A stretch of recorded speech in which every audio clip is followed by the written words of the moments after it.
A few friends of mine started pressuring me to play Black Desert with them again. About a month and a half ago I agreed after being told that the game had been streamlined a lot and made more accessible. If you've watched my first Black Desert review, you will remember that I was recommending to avoid the game at all costs for its extreme pay-to-win mechanics as well as its many other problems. So now, after having played it for nearly 2 months again, I am ready to talk about what has been improved and what remains the same.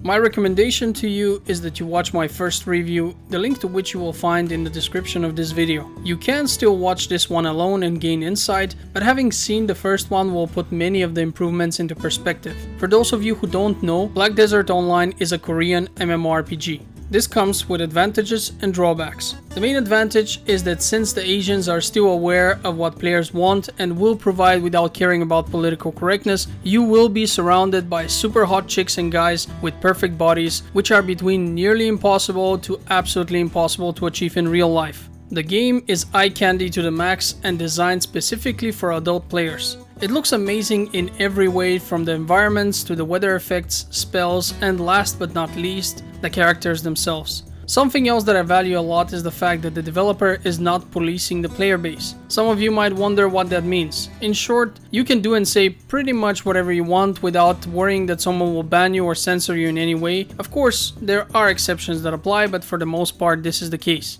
Some of you might be horrified by this idea, but allow me to remind you that this game is designed for adults. And while most players nowadays have forgotten about it, adults, when placed in a social setting, will usually behave appropriately because they do not wish to be ostracized. And in fact, this is exactly what we see happen here. Without any control, pretty much everyone is nice and civil to each other. In fact, I would go as far as to say that the BDO community is far better than any of the censored ones I have encountered in my experience playing games. Some of you might be wondering how the game manages to stay teenage free. The solution to this problem is as genius as it is simple. It remains adult only simply through its own complexity. Allow me to elaborate. Black Desert Online is the most complex MMO I have ever played. It has all the basic MMO mechanics, but then each of them is like an onion. Once you delve into them, more layers appear below the top ones. Since it would take way too long for me to explain everything, I will just give you one example. Take professions. There are multiple ones and you can attempt to master all of them. Let's imagine you want to be a hunter. You will be leveling up this profession by purchasing a gun, shooting animals, and using a special skinning knife in order to skin or another one to butcher them. So far so good. Now imagine you want to get a better gun, or clothes and jewelry which boost your hunting stats. Suddenly you find yourself in a situation where you need to craft these. But unlike other games, you can't just go get the materials and simply produce them. No, you need a workshop for that. So first of all, you need to find a city which offers a suitable building so that you can convert it into a workshop. Once you have found such a place, you may rent it using special contribution points. Then you upgrade that building. Once that is done, you need to hire workers who will produce things at that workshop. I know what you were thinking. You thought you were gonna go into your nice new workshop and craft the stuff yourself. Well, unfortunately for you, that's not how it works in Black Desert Online. You have to hire workers who will do the work for you. But before you can actually hire any workers, you will need to ensure that they have living quarters. So you go and rent some flats based on how many workers you plan on hiring. Then you go to a special NPC and invest part of your energy in order to roll at random and get various workers offered for hire. If you are lucky, you may get something decent offered. Oh yeah, energy is one of your character's resources. You recover 1 energy point every 3 minutes, and how many you can hold is determined by how much knowledge your character has. It's a whole different thing which I will not be bothering you with right now. So anyway, now you have a workshop, workers, and apartments for them to live in when they are not working. You'd think that this would be enough to begin production, but we're not quite there yet, I'm afraid. You see, if you want to make something nice, you will need special materials, some of which are acquired in pieces through repeatable daily quests, meaning that you may have to do quests for a month if you want to gain a single item that interests you. Other types of materials are only available at special nodes, which require you to send a worker over there who will work on those nodes. You can't actually go there with your own character and get the stuff that you need. This is all a game of patience, but it is also yet another layer of complexity. I've actually given you the abridged version of all the things you will need, but this level of complexity exists in almost every aspect of Black Desert's gameplay mechanics. It's a double-edged sword. because while it does passively remove all kids from the playing ground, leaving us adults somewhere to play amongst ourselves, it will also make it much harder to reach your progression goals. The game is Korean and therefore everything within it is a form of grinding. The best way to make money is by grinding mobs. Nothing beats that. And it has the added benefit of gaining experience, which translates into higher levels and more skill points. And while the game has no maximum level, there is something called a soft cap. This means that at some point the gains become minimal and the effort increases exponentially. That point is reached at level 61. After that, quests give next to no experience, and the only path forward is by grinding mobs for many hours. I know people who are at level 65, which is already considered insane. My wife and I used the time when there was a special event, during the duration of which every character received a buff which provides 1000% more experience. We were able to combine this buff with buffs from other items which give us an additional 950% on top of it. So when we were grinding, we had a 1950% buff and were writing down the times when we were actually grinding and the duration for which we would do it, since we divided it into multiple days. It took us a grand total of 50 hours to reach level 62 like that, and each consecutive level takes more and more time. Had we known how long it would be, we wouldn't have even considered starting it. And the grind is not just when it comes to leveling. As stated before, you may have to repeat quests many times over in order to have materials for something you want to craft. That's a prime example of what I would call quest grinding. Now don't get me wrong, obviously all MMOs involve grinding, but many of them only ask for it when the player wishes to gain something exceptionally good. Black Desert asks for it from start to finish. Grinding is the main way of progressing here. You make money, you gain items, which you can use to improve your gear, etc. Everything is achieved through grinding. Now it's time to talk about the improvements made to the game since I've last played. First and foremost, Black Desert finally has its 2 dungeons. Yeah, for all who haven't seen my first video, PvE in Black Desert Online was, and in many ways still is, quite restricted. In the past, there were only world bosses which would appear at specific times. That was it. No dungeons existed whatsoever. This is where I have to mention another double-edged sword. The game is designed in such a way that you can play solo from start to finish and have no issues whatsoever. The character classes were not really designed with the 3 main categories, tank, DPS and healer, in mind. This makes things a bit confusing when doing the new dungeons. It's still very exciting to work on your party's synergy and communication in order to successfully defeat the final boss, but it is also confusing because you will have characters who usually would be considered damage dealers but have nice gear who will be tanking the boss, just as an example. And me, I'm a mage, so I'm mainly a damage dealer, but I am also one of the best healers in the game, so I'd usually be the healer. In addition to that, the game has become a bit more casual as well. With the new season passes, it is now possible to get really nice items early on, which bridges the gap between the new and the very old players a little bit, but not so much as to annoy all of those who have put tens of thousands of hours into the game. This is also where I wish to address the game's PvP. In my last video, I mentioned that BDO is without a doubt the MMO with the worst PvP which I have ever seen. This assessment stands from the fact that a level 61 character with maximally enhanced items can easily kill 30 players of the same level with the same gear, the only difference being that these 30 guys would have 1 enhancement level less on their items. BDO's PvP is exclusively gear based. Skills do not matter whatsoever. In my example, if the guy stood while the 30 players all attacked him at the same time, they would barely even be able to hit him, and when they do, he would barely lose any health, while his attacks will kill most of them in a single strike.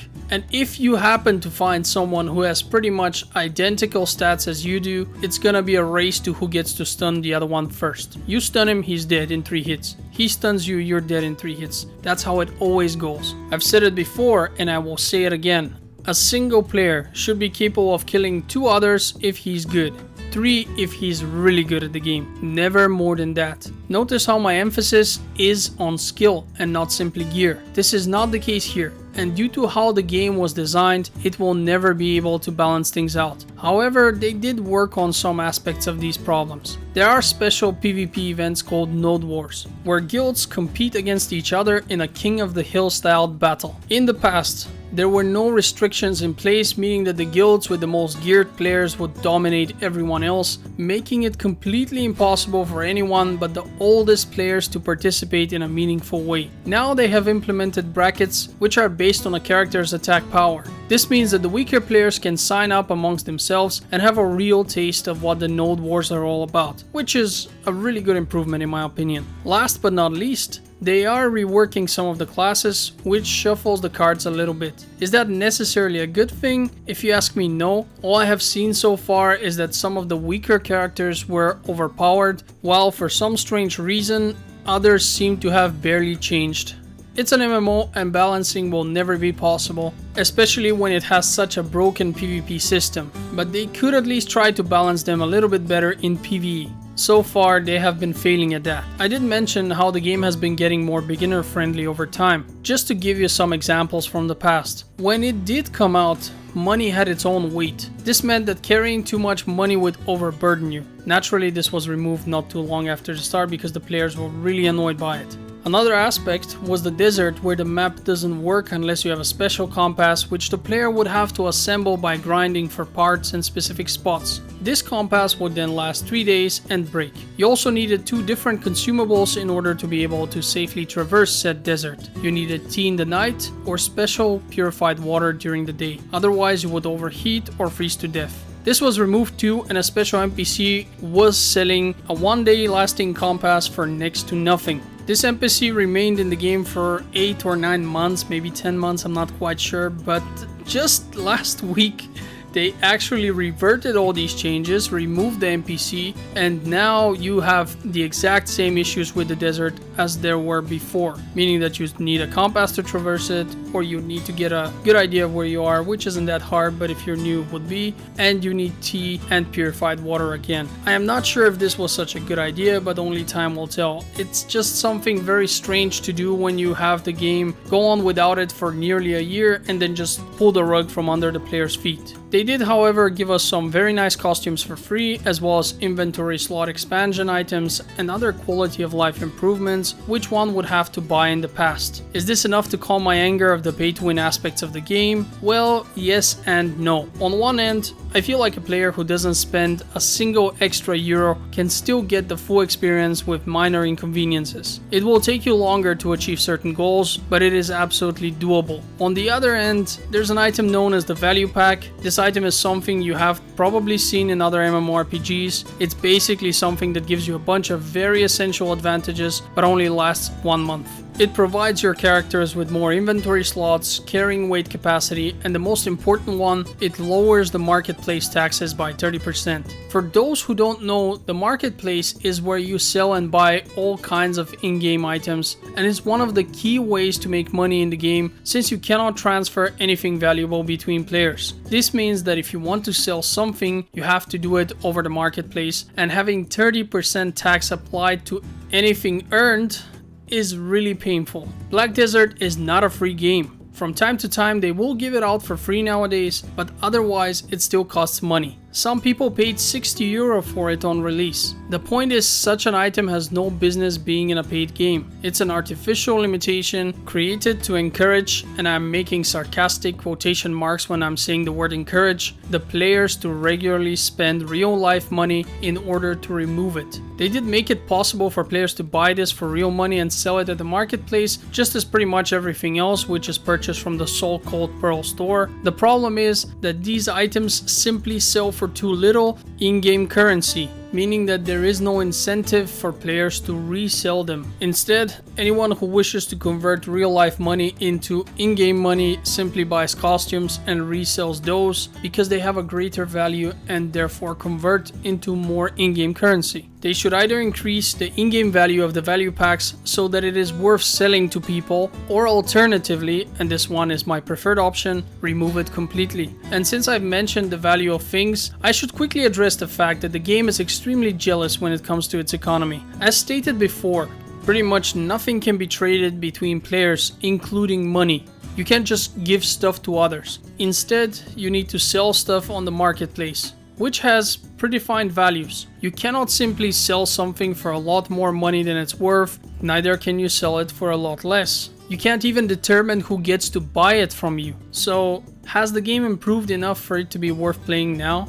In my previous review, I told you to steer clear of it. Things are slightly different now. The game has become a bit more beginner friendly and offers several substantial improvements with the promise for more in the future. At this point, Black Desert Online is worth playing. However, consider two very important factors. One, the game is very addictive and extremely good at making you spend money. You should know yourself, and if you have any tendencies to cave in and spend, don't play this. I personally know people who have spent thousands of euro on this game. If you fear you may be someone who is tempted to do that, don't start. Point 2. PvP in this game is still crap, even more so if you are new. The players who have been playing since the start will always have a massive advantage. You simply cannot reach them even if you tried. I don't personally grind mobs, so this is not something I have to worry about, but the few times when I did in the past for whatever reasons taught me that players will treat grinding spots like their property. You have a quest to kill a few mobs, someone will come to you, tell you that this is their grinding spot and offer you to duel for that spot. And if you don't leave, you will just be told that you're messing with their rotation and that you're a griefer. Needless to say that this system is beyond stupid, because a weaker player who wants to progress will never win a duel against a better gear one, since, as I have explained before, BDO is strictly gear based. Your opponent could be brain dead, but if his gear is better than yours, he will wipe the floor with you. So if you're a PvP fan, my advice is to skip this game. The PvP here is really bad and is made even worse by the player base, which has agreed on these strange duel for spot rules. If you are a casual player who wants to just make friends in an online environment, improve professions in the game, and just experience a magical world full of insanely hot girls and guys, and you know that you are capable of resisting the temptation of spending real life money for in-game nonsense, this is the right game for you. I haven't spent a cent for it and I have had a great time. I've met many nice people with whom I am still playing to this day, so yes, at this point I can recommend Black Desert Online, but under the conditions mentioned before. Oh boy, that was a long one. In any case, I hope that this review was both entertaining and informative. If you haven't seen my first review of the game and you were not sure if you should watch it, I still recommend you do it, because I do share some additional information on the game, which still actually is as is mentioned before for the most part. Thank you for watching Game Filter. This is Nino signing off. Have a great day.